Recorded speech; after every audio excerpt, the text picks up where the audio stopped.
Noniin, kukas tietää mikä on Radio Valo? Sami kertoo nopeasti mikä on Radio Valo, niin sit jatketaan. Se on kehitysvammaisten tämmönen nettiradio tuolla Lyhdyssä. Kai. Miksi sä oot siellä sitten? Oon toimittaja. Ollut jo monta vuotta. Kyllä, Sami! Sitten kysyn Tomilta kysymyksiä. Saanko mä vastaa tohon edelliseen? Joo, kyllä. Noniin, eli Radio Valo on lähdössä minne?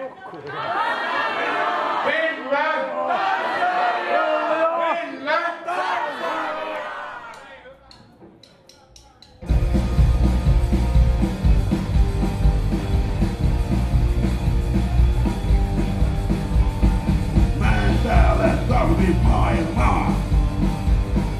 Mä en täällä tarvi elämistä. Mä en täällä tarvi olemista.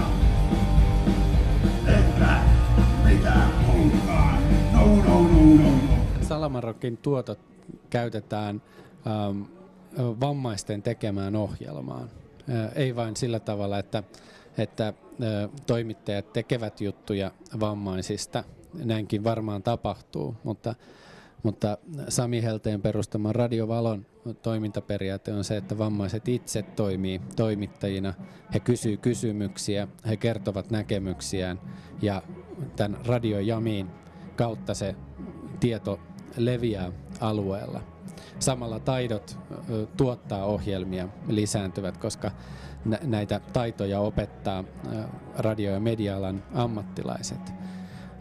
Toinen tavoite, mihin näitä varoja käytetään, on se, että Radio Jami poliittisista syistä ei pysty tällä hetkellä itse lähettämään radio-ohjelmaa, vaan näillä varoilla ostetaan radioaikaa paikallisilta kaupallisilta radioilta, joissa sitten vammaisten tekemää ohjelmaa kuulee mahdollisesti 1000 ihmiset. Ja varoja myös käytetään tämän radioaseman ylläpitoon ja kehittämiseen yhdessä vammaisten kanssa sillä tavalla, että vammaiset pääsee tekemään ohjelmaa ja he saa siihen riittävän tuen.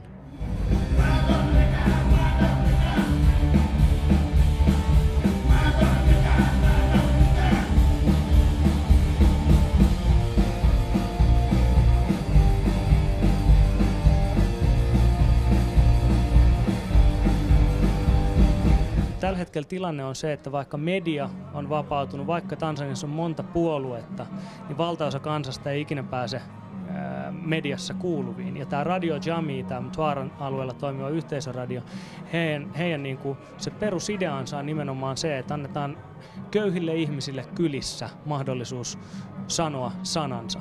Ja se voi tietysti olla valtaa pitäville vaarallista.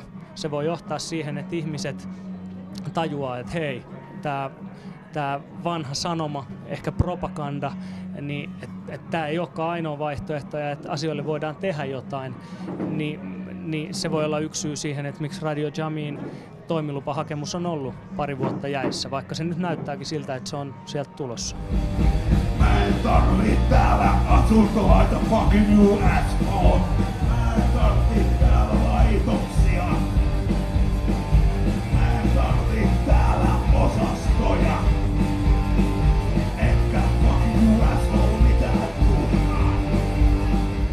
Radio Valo on ollut esillä ja tuonut kehitysvammaisten ääntä esiin oman www.radiovalo.fi internet-kanavan kautta, mutta myös muun muassa Radio Helsingissä ja Basso-radiossa ja televisiossa toimintaa on esitelty ja sillä tavalla muokataan niitä tulevaisuuden asenteita, sitä minkälainen kehitysvammaisen lapsen tulevaisuus voisi olla. Onko se toimintakeskuksessa tapahtuvaa yksinkertaista vaihetyötä vai voisiko se olla myös kulttuuri, musiikki, mediatoimintaa, sellaista toimintaa, joka lähtee niistä toiveista ja unelmista, joita kehitysvammaisilla lapsilla on.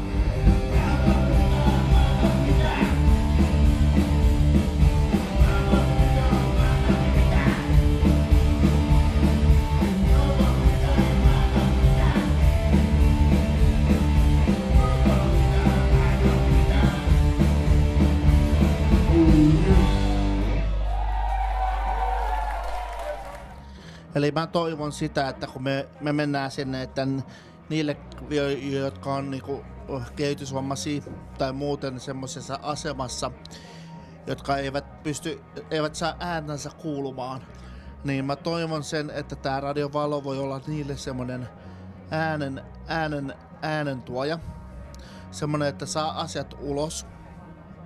Ja sitten, että pystyy rakentamaan sitä yhteiskuntaa semmoisen, mitä itse haluaa. Se tulee olemaan vaikeeta. Niin kuin me täälläkin, kun me pohditaan meidän oikeuksia täällä Suomessa, kehitysvammaisten oikeus, ei meillä ole ruusuilla tanssimista täällä Suomessakaan.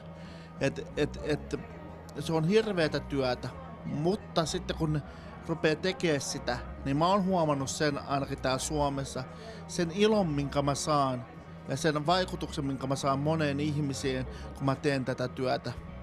Niin mä toivon, että sinne Tansaniaan tulee sama ilo, sama semmonen, että kun huomaa, että kun mä pääsen tekemään tätä hommaa, mä pääsen vaikuttaa, niin silloin asiat muuttuu. Jos ihminen on hiljaa, niin ne ei muutu ikinä.